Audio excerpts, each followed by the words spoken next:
Hello, everyone. Jennifer Walker here, Genuine Social. I'm a small business and social media coach here in the Ottawa area. And today I'm joined by Dr. Michael Ungar. He is the founder and director of the Resilience Research Center at Dalhousie University.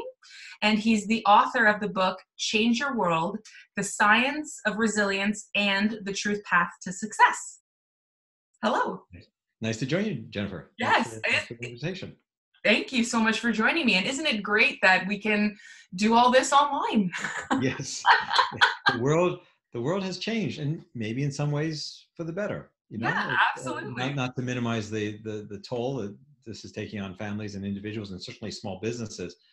But it is interesting time also of potential transformation of we'll seeing where this all takes us as well. Yeah, very, very interesting. And I know that I've been talking myself with a lot of business owners, clients, and just business owners in the community. And one of the things that I've been really worried about is our levels of resilience.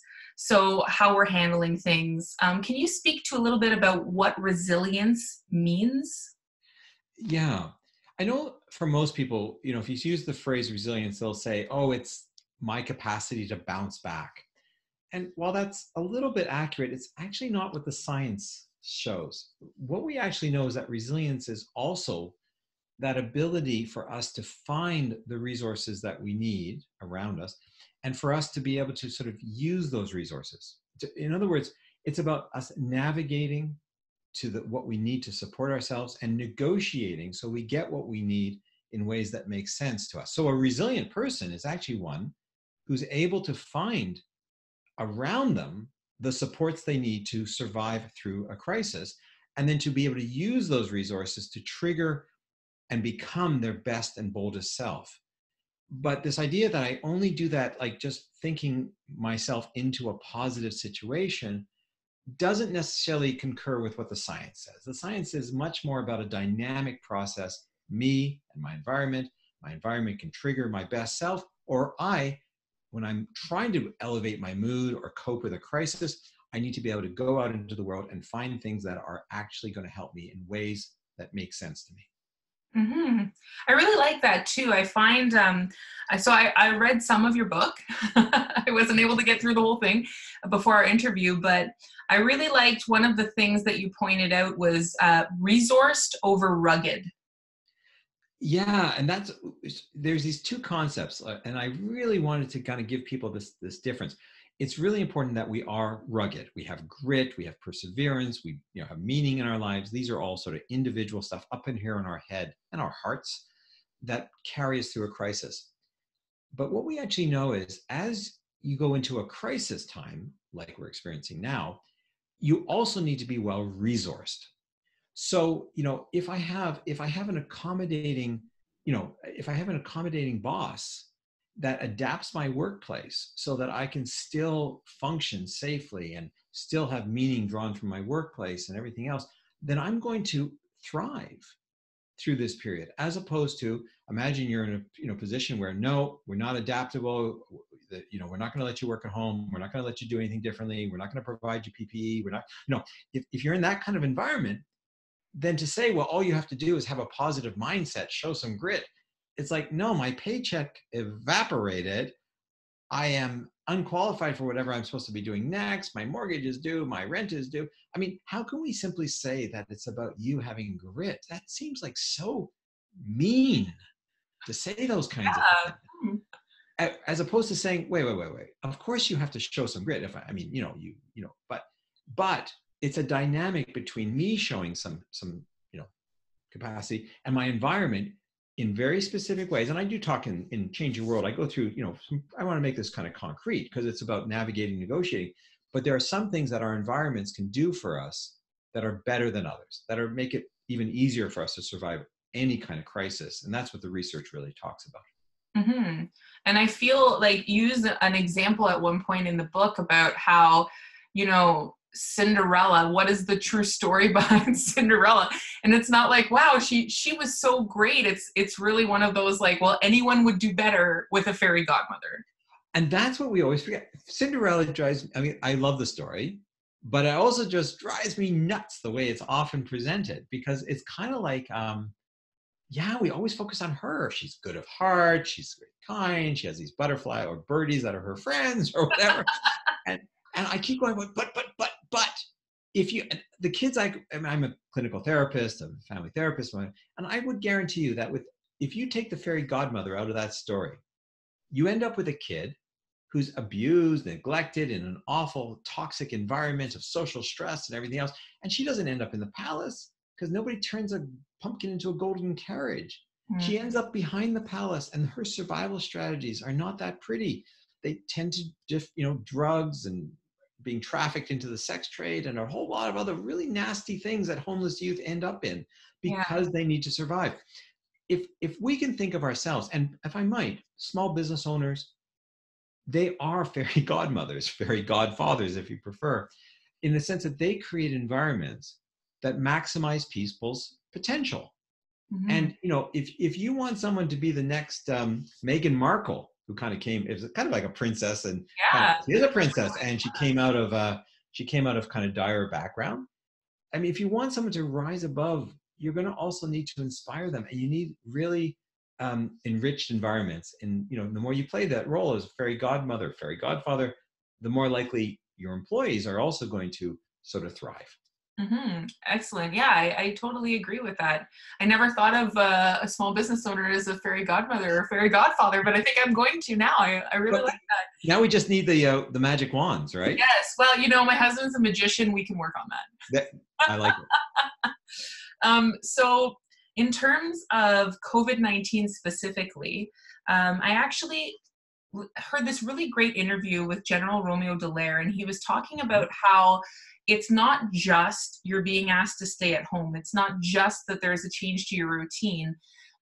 He's worked with some people who have PTSD and PTSI from, war trauma and war zones and stuff like that.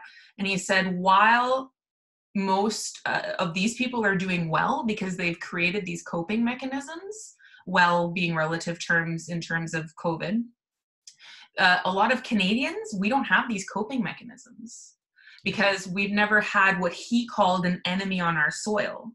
So in terms of COVID-19 specifically, you talked a little bit about some of the challenges that we're facing, but what are some of the above and beyond just what we can see challenges in terms of the paycheck and the working from home that might be affecting us in our resilience? Yeah. So what we're actually seeing now is sort of, if I think of this as a balance, usually most days in our lives, we have enough, we have stressors that are normal. Kids get sick and parents go through dementia and dogs have to be taken to the vet, whatever. And we also usually have the resources to cope with that. Our lives stay in some sort of balance, right? We have enough money to look after ourselves, whatever. What happens now is not only have we tripled the stressors on us, but we've actually taken away all the protective things in our lives as well. All the social networks are threatened, our capacity, our finances, all our supports, all our, everything that, our relaxation, the ways we used to kick down and chill out, all that is stripped away. So you have this kind of real inversion, suddenly we're primed for stress because we are more socially isolated. There's a lot of research coming out from different organizations around the world that's showing, we're financially stressed, we're socially stressed. If you have a predisposition towards any kind of mental health problem, whether it's anxiety or depression, this is not a good time for people in those situations. Families are experiencing a lot more domestic violence. I hate to be a sayer of negative stuff here, but a lot of people are very angry. There's going to be a massive surge of divorces after this. I'm not joking about this. This is actually people are really expecting this. We're going to see a lot of those kinds of things happening as a consequence of this, because we are simply not designed for this kind of social isolation for this length of time. And there's not much, where we'd have to look at is studies of like people in prisons, think of people who have been, other forms of severe isolation during wartime or something like that. That's where we're turning to for the science on this. And that's the negative story. I mean, there is a positive. There's another story to be told here, but definitely the stressors are complex, and the way we talk about it at different systemic levels. So everything from my biological systems are being overstressed. We call that allostatic load. Right up through my family systems are being stressed, to my financial systems, right up to my community systems, which are breaking down. Mm-hmm. And that's the negative story. Can I talk about the better story? Yeah, I would love to hear the better story. The better story. So the better story is Romeo Dallaire, General Romeo Dallaire, who I know and have worked with, amazing guy.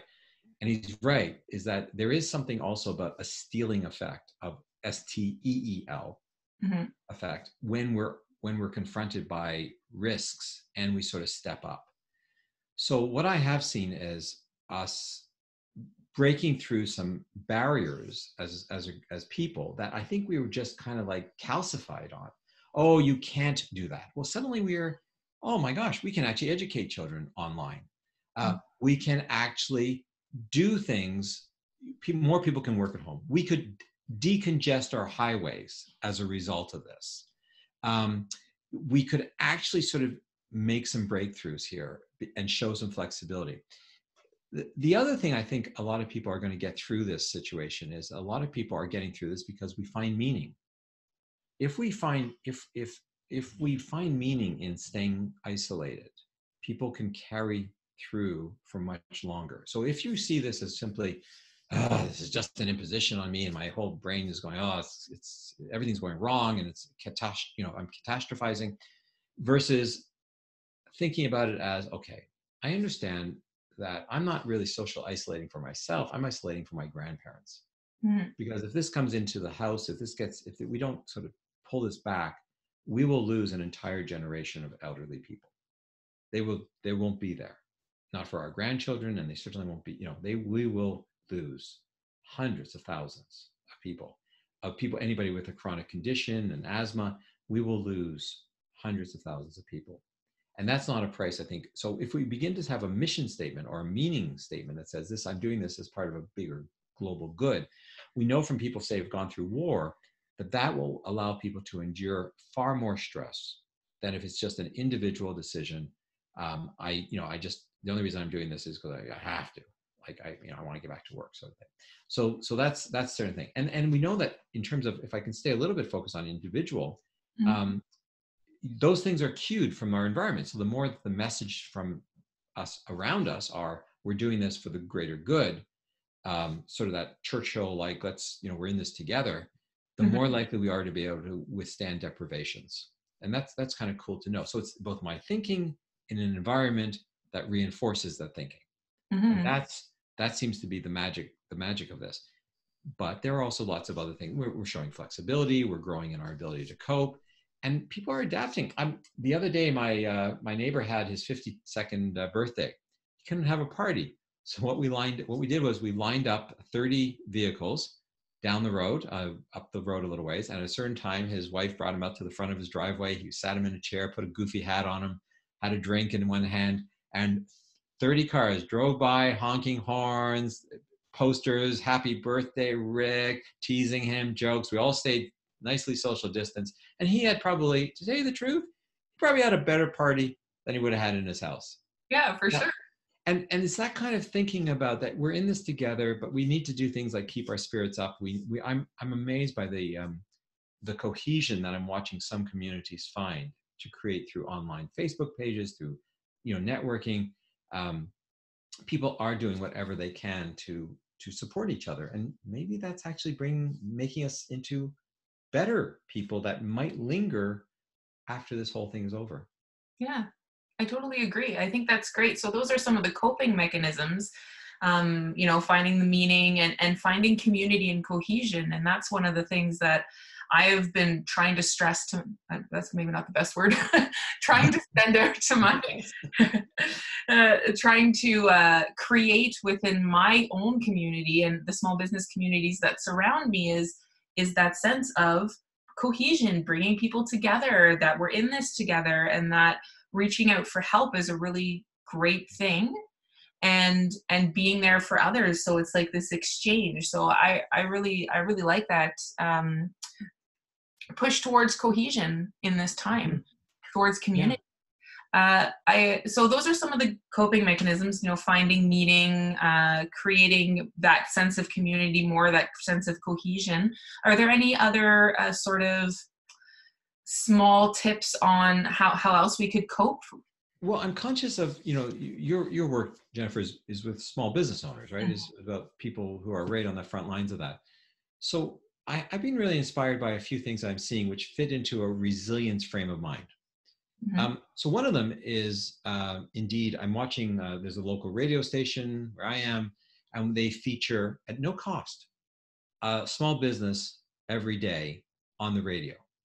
And they're doing it as a community service. They're saying, here's this little business, who they are, what they've been specialized in, and what the contribution has been to our community. Mm-hmm. And I'm noticing this sense of, that we are all in this together, and we want our main streets still to have small businesses. I bought a dinner. I did a takeout the other night, and I tell you, the owner was like gushing.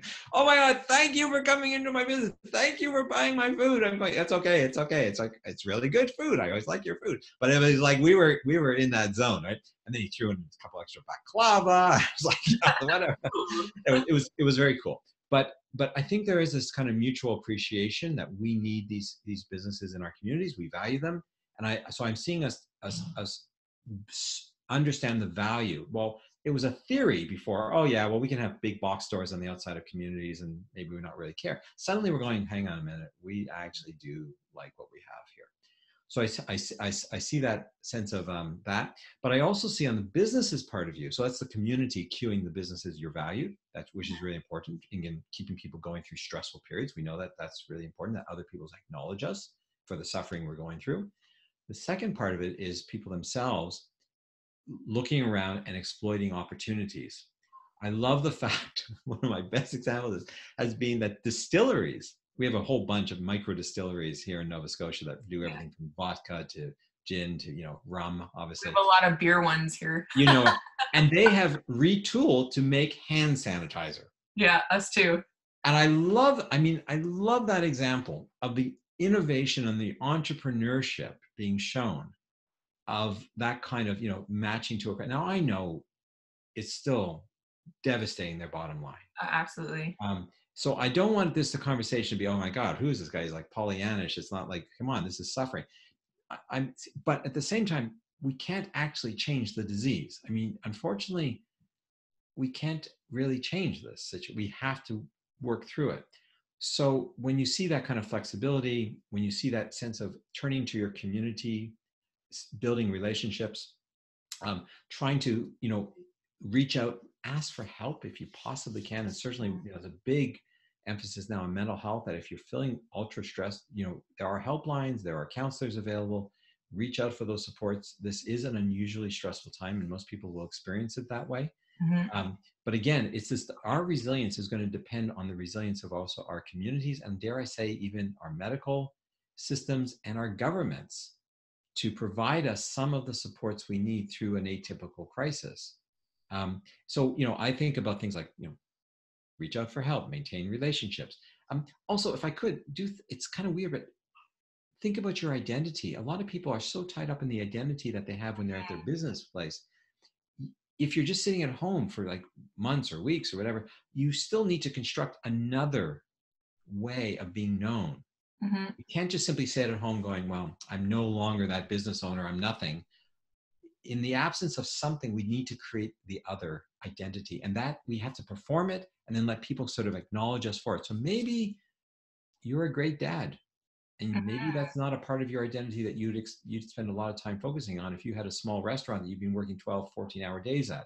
Yeah. And maybe we need to celebrate these other parts, take up that instrument that's been gathering dust in the corner. Oh my God. So I just want to encourage people that, we get through a crisis when we have relational space, we're well respected by our communities, we're needed by our communities, we make a contribution to our communities, we have relationships, we have a powerful identity. And I also, if I might, keep in routines. The best thing that will get people through this is maintain structure, don't sleep in too much, maintain that routine, get the chores done. All those kinds of things will actually, not necessarily a tidy house, but whatever your house looks like, creating order around you will actually Mhm. increase your likelihood of staying stable mentally. It's those routines that and you know, we know that from like major, like when a major disaster happens, one of the very first things you do with children is you get them back to school. Mhm. That's the mental health intervention, because by routinizing their lives again, getting them back into those routines, they actually calm, they have hope for the future. The other example for small businesses, maybe, which I learned a lot and I talk about in Change Your World, is the example from Fort McMurray or High River, Alberta, Mhm. when they had the fires and the floods Yeah. and everything else. What we know is that the best antidote for stress under a natural disaster is actually getting people back into, say, if you want to encourage hope for the future, what they did was they got the insurance adjusters out into the field and starting people's insurance claims very quickly. And that was a great mental health intervention. Like everyone thinks, oh, my house is just burned down, I got to go to the psychiatrist or the psychologist for support. No, you need an insurance adjuster who will help you get back to building your house. And if you start doing that, and this is where the science comes in, you start doing that, the environment triggers you to be hopeful for the future. You have routine. You have, I can build my house again. My life will get better. And I become optimistic. And Mhm. that optimism triggers a set of sort of changes physiologically within us that actually make us more impervious to the stress we're experiencing. Mhm. I think that's great, and that's so something I never would have thought of. But I think that's what I've been trying to get a lot of business owners to do, not talk to insurance people, but in the sense of getting them hopeful for the future. So it's not just about surviving right now. It's how are you going to thrive when this is over? And what can you start to build now that will support you once stores start opening back up, once we start getting back to what's going to be the new normal, and really focusing on transformation. And that's something that you talk about in your book, is that when people are going through trauma, some people will come out of it just having gone through crisis, but other people will come through it having gone through transformation. Yes, well said. Thank Well you. said. So I just really want to thank you so much for talking with me today. And I hope that small business owners, everyone, I mean, this is really going to be for everyone, but my focus is small business owners, that we can look at how we can come through this in transformation. Really, that's the goal. How can we continue to reach out to these communities, ask for help? I did a whole post the other day about how magical it is to ask for help, and how it can really, really get you moving forward just by taking that first step by asking for help. Well, thanks for the invite. And if people did want any other information, I blog for Psychology Today. There's a blog, look, Ungar is the last name. If you look from that, Psychology Today, some of these ideas are elaborated on a bit more, and hopefully they inspire. I know I'm inspired by people I keep meeting, like yourself, Jennifer, and others. So all the best to everyone listening. Take care. Thank you. And if you're interested, please go take a look at Dr. Ungar's book, Change Your World, The Science of Resilience and the True Path to Success. It's available online and also through your website, correct? It's easy to search for. All the major bookstores have it. So thanks. And what I've read so far, it's fantastic. It's meant to make it accessible. It's meant to make the science fun and engaging and stuff. So anyways, all the best to you. Exactly. Thank you so much for joining me today.